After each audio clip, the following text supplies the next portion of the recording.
Prenez une grande inspiration. Installez-vous confortablement. Le docteur Adam est là et il n'est pas pressé. Parce que guérir un reflux gastrique, ce n'est pas une affaire de 5 minutes. C'est une histoire de compréhension profonde. Alors, laissez-moi vous guider.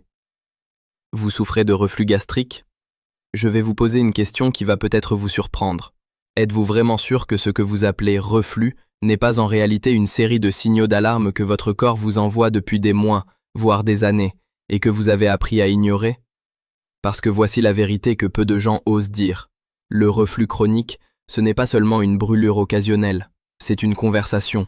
Votre estomac vous parle. La question, c'est, êtes-vous prêt à l'écouter vraiment? Je m'appelle le docteur Adam. Je ne suis pas un gourou, je ne suis pas un marchand de miracles. Je suis un médecin qui a passé des centaines d'heures à observer, à traiter, et surtout à écouter des milliers de patients qui vivaient exactement ce que vous vivez. Cette sensation de feu qui monte derrière le sternum, ce goût acide dans la bouche au réveil, cette voix qui devient rauque sans raison, ces quintes de toux sèches, surtout la nuit, et parfois, cette angoisse sourde de ne pas savoir si c'est encore le reflux ou si c'est autre chose de plus grave. Alors aujourd'hui, je vais tout vous dire, sans filtre, sans raccourci. Je vais vous expliquer, lentement, minutieusement, ce qu'il faut absolument éviter, et surtout, ce qu'il faut faire pour vous en débarrasser durablement. Mais attention, je ne suis pas dans votre cabinet, je ne connais pas vos antécédents. Ce que je vais vous partager, c'est une sagesse clinique, une expérience. Mais si vos symptômes sont sévères, fréquents, ou s'ils résistent à ces conseils, promettez-moi d'aller consulter un gastro-entérologue. Promis? Alors, allons-y. Plongeons ensemble. Partie 1. Ce qu'il faut éviter et pourquoi, contrairement à ce que vous pensez, ce n'est pas juste une liste d'interdits. Commençons par le commencement. Je veux que vous imaginiez votre œsophage comme un long tube délicat, tapissé d'une muqueuse très fine, très fragile. Normalement, cette muqueuse n'est jamais en contact avec l'acide. En bas de ce tube, il y a une porte, le sphincter œsophagien inférieur. Un petit muscle circulaire, pas plus gros qu'une pièce de 1 euro. Son boulot? Rester fermé hermétiquement, sauf quand vous avalez, pour laisser passer les aliments, c'est tout. Un boulot simple, mais vital. Le problème, c'est que beaucoup de choses dans notre vie moderne, ce que nous mangeons, ce que nous buvons, comment nous vivons, finissent par dire à ce petit muscle « Allez, relâche-toi, ne sois pas si strict ». Et quand il se relâche au mauvais moment, le contenu de votre estomac, cet acide chlorhydrique, ces enzymes, ces aliments en décomposition, remontent dans ce tube fragile. Brûlure, inflammation. À long terme, des lésions. Voici donc la liste des coupables. Non pas comme un menu de privation, mais comme une carte au trésor inversée. Évitez ces territoires et vous arriverez au repos. 1. Les aliments gras, le pire ennemi, et je pèse mes mots. Ne vous méprenez pas, je ne suis pas contre les matières grasses, le corps en a besoin. Mais les mauvaises graisses, les graisses saturées, les graisses cuites à haute température, les fritures, les plats en sauce, les fromages trop affinés, les charcuteries, les viandes grasses, les viennoiseries, tout ça, c'est de la dynamite pour un estomac sujet au reflux. Pourquoi? Parce que les graisses, elles restent dans l'estomac pendant des heures. Des heures. Un repas gras, c'est comme si vous laissiez votre estomac digérer un pavé de beurre pendant 4 heures. Pendant ce temps, la pression à l'intérieur augmente. Et cette pression, elle pousse contre cette pauvre petite porte qui finit par céder. Résultat, le contenu gastrique remonte. C'est mécanique.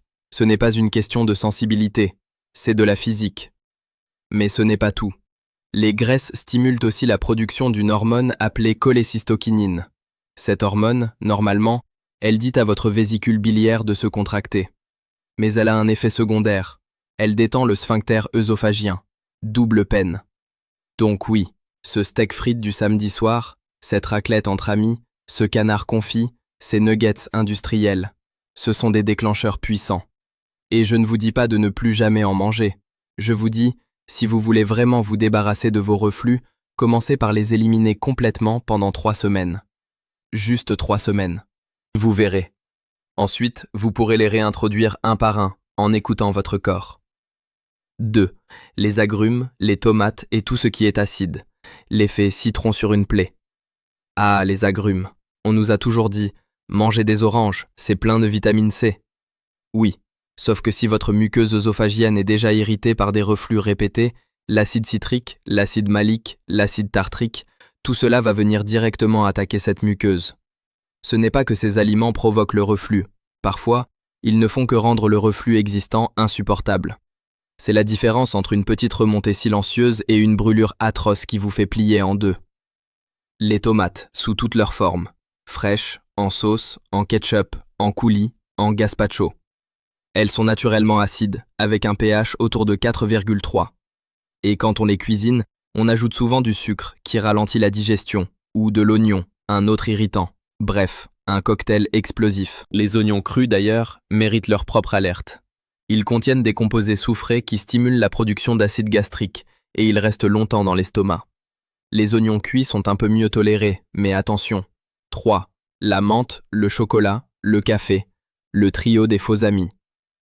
Je vois souvent des patients qui me disent tout fiers « Docteur, j'ai arrêté le café, je prends une bonne tisane à la menthe après le repas. » Et moi, je dois leur annoncer la mauvaise nouvelle. La menthe, qu'elle soit en feuilles, en infusion, en bonbons ou en chewing-gum, a un effet myorelaxant sur le sphincter œsophagien. Elle lui dit « Allez, ouvre-toi, c'est bon, laisse passer l'air, laisse passer l'acide. » C'est prouvé, c'est mesuré. Donc non, la menthe n'est pas votre amie. Le chocolat, je sais que ça va faire mal, je l'aime aussi. Mais le chocolat contient 3 substances problématiques. La théobromine, la caféine, oui, même le chocolat noir en contient, et le sucre. La théobromine, c'est un cousin de la caféine, et toutes deux détendent le sphincter. Le sucre, lui, ralentit la vidange gastrique. Résultat, le contenu reste plus longtemps dans l'estomac, sous pression, avec une porte qui s'ouvre trop facilement. Si vous voulez vraiment tester votre reflux, mangez un carré de chocolat noir après un repas gras. Vous verrez. Et vous ne l'oublierez pas. Le café, même déca, est un problème. Non pas tant à cause de la caféine, même si elle a un effet, mais à cause d'autres composés, les catéchols, les N-alcanoïl 5-hydroxytryptamide. Ces substances stimulent la sécrétion acide, et si vous le buvez à jeun le matin, c'est comme verser de l'essence sur un feu de camp. Un estomac vide avec du café, c'est un estomac qui produit de l'acide pour rien, qui n'a rien à digérer, et cet acide, il va chercher à sortir. Ne buvez jamais de café à jeun, jamais. Attendez d'avoir mangé au moins une tartine ou un yaourt. 4. Les boissons gazeuses, l'alcool et les jus industriels. Les sodas, l'eau pétillante, la bière, le champagne, toutes ces boissons contiennent du dioxyde de carbone. Quand vous les buvez, ce gaz se libère dans votre estomac, le distend, augmente la pression et pousse littéralement le contenu vers le haut. C'est mécanique. Ajoutez à cela le sucre, l'acidité. Le coca a un pH de 2,5, presque comme l'acide gastrique, et vous avez un désastre. L'alcool, lui, est un grand classique. Il détend le sphincter, il augmente la production acide, et en plus, il irrite directement la muqueuse œsophagienne et gastrique. Le vin blanc, la bière, les spiritueux sont les pires. Le vin rouge est un peu moins pire, mais pas innocent. Si vous buvez régulièrement, sachez que l'alcool est l'un des facteurs prédictifs les plus forts de reflux sévère. Je ne vous dis pas d'arrêter toute vie sociale, mais je vous dis, pendant 3 semaines, arrêtez, et voyez la différence, vous serez bluffé. 5. Les repas trop copieux, trop rapides, trop tard. Ce n'est pas un aliment, c'est une attitude, mais c'est peut-être la cause numéro 1 des reflux que je vois en consultation. Un repas volumineux distend l'estomac. Plus il est distendu, plus la pression augmente, et cette pression, elle s'exerce sur le sphincter. Même un sphincter sain finit par céder si la pression est trop forte. Alors, un sphincter fatigué, vous voyez le tableau. Manger vite, sans mâcher, c'est pire, parce que vous avalez de l'air. Cet air, il gonfle l'estomac comme un ballon. Et puis, les gros morceaux mettent plus de temps à être digérés. Résultat, l'estomac reste plein longtemps, la pression reste haute longtemps. Manger tard, juste avant de se coucher, c'est l'erreur fatale. Quand vous vous allongez, la gravité ne joue plus. Le contenu gastrique vient directement lécher cette pauvre porte. Si elle n'est pas parfaitement étanche, les remontées sont quasi systématiques. Ne mangez pas dans les 3 heures avant le coucher, c'est non négociable. Partie 2. Ce qu'il faut faire. Les gestes précis, presque chirurgicaux, qui changent tout. Assez parlé de ce qu'il faut éviter. Parlons maintenant de ce qu'il faut faire. Parce que vous avez du pouvoir, un pouvoir immense. Et ces gestes, certains vous sembleront ridicules tellement ils sont simples, mais c'est leur simplicité qui les rend puissants. 1. Mangez lentement, en petites portions, en pleine conscience. Je vais vous raconter une histoire. Un patient, je l'appellerai Marc.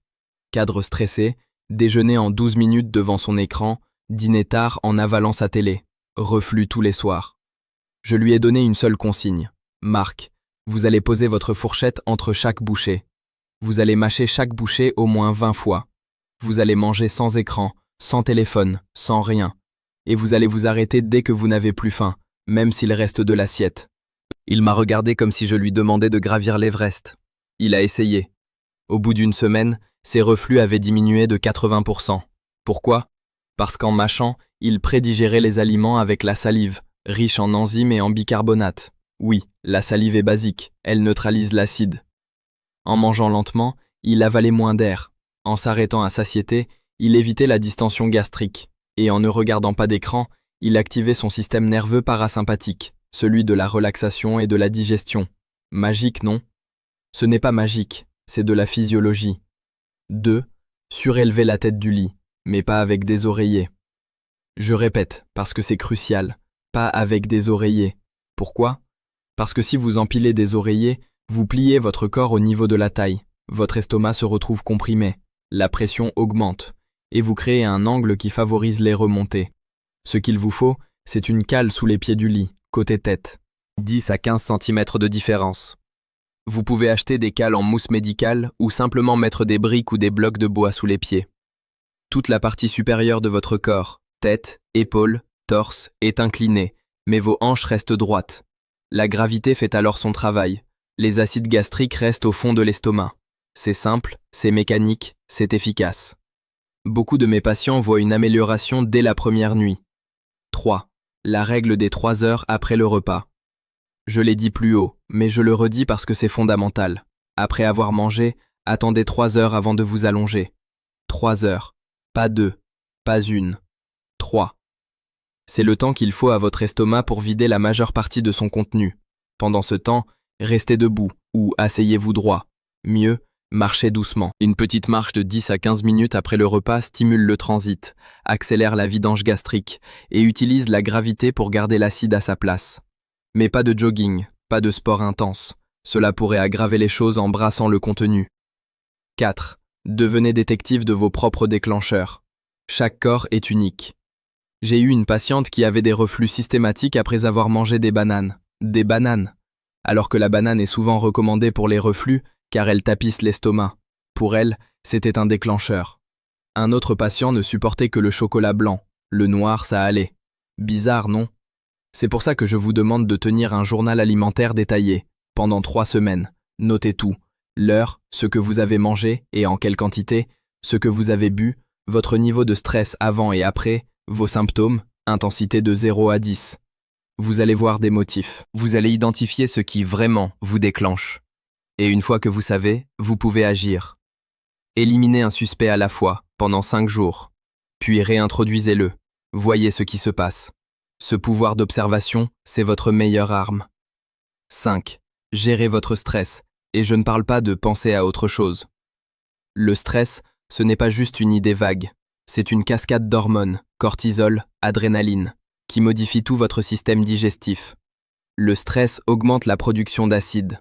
Il ralentit la vidange gastrique. Et surtout, il rend votre sphincter œsophagien paradoxalement plus tonique au repos, mais plus lâche lors des épisodes de relâchement transitoire. C'est compliqué, mais concrètement, quand vous êtes stressé, votre estomac devient une cocotte minute. Ce qu'il vous faut, ce n'est pas vous détendre, trop vague, mais des exercices précis. La respiration diaphragmatique, par exemple. Asseyez-vous, posez une main sur votre ventre. Inspirez lentement par le nez en gonflant le ventre, pas la poitrine.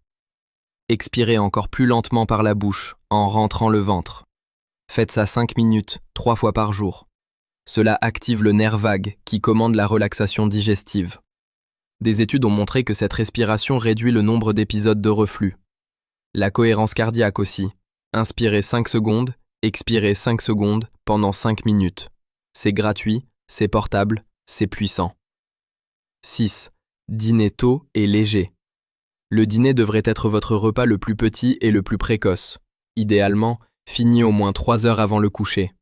Misez sur des protéines maigres, poulet, poisson blanc, tofu, des légumes cuits, pas crus car les crudités sont plus difficiles à digérer, et des féculents complets en petite quantité.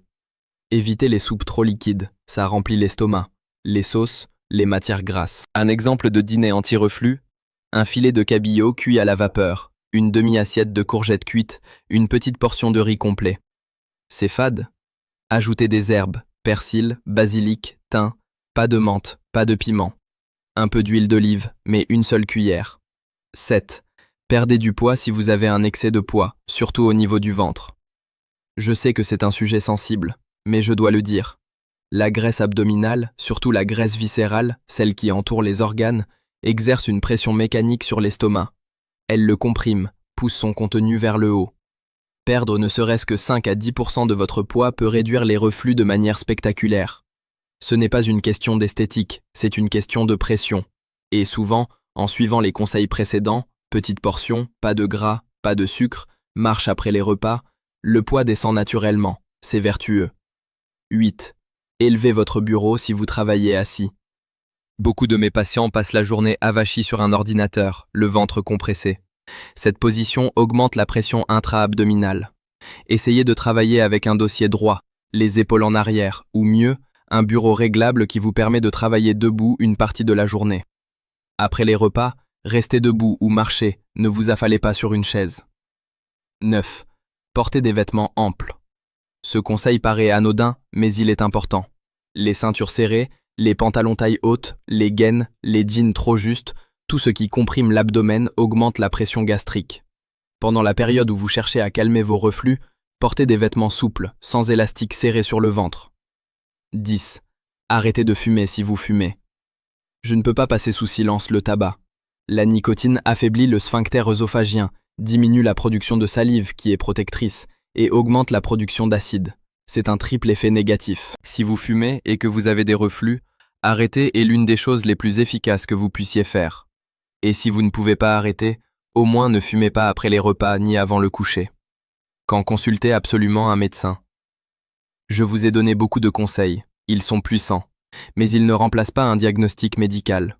Voici les signaux d'alarme qui doivent vous pousser à consulter sans attendre. Des reflux plus de 2 fois par semaine malgré 3 semaines de ces changements. Des difficultés à avaler, dysphagie, la sensation que la nourriture reste bloquée. Une perte de poids involontaire. Des vomissements, surtout si vous voyez du sang ou un aspect marque de café. Des selles noires, goudronneuses, signe de saignement digestif. Une douleur thoracique intense, écartez d'abord un problème cardiaque. Une voix rauque persistante ou une toux chronique inexpliquée. Des antécédents familiaux de cancer de l'œsophage ou de l'estomac. Dans ces cas, un gastro-entérologue pourra faire une endoscopie, poser un diagnostic précis, œsophagite, endobrachie-œsophage, hernie hiatale, et vous prescrire des traitements comme les inhibiteurs de la pompe à protons, IPP, si nécessaire. Ces médicaments sont très efficaces, mais ils ne doivent pas être pris à vie sans suivi. Et ils ne remplacent pas les changements de mode de vie, ils les complètent. Voilà, je vous ai tout dit. C'était long. Parce que guérir un reflux, ce n'est pas une formule magique, ce n'est pas une pilule miracle.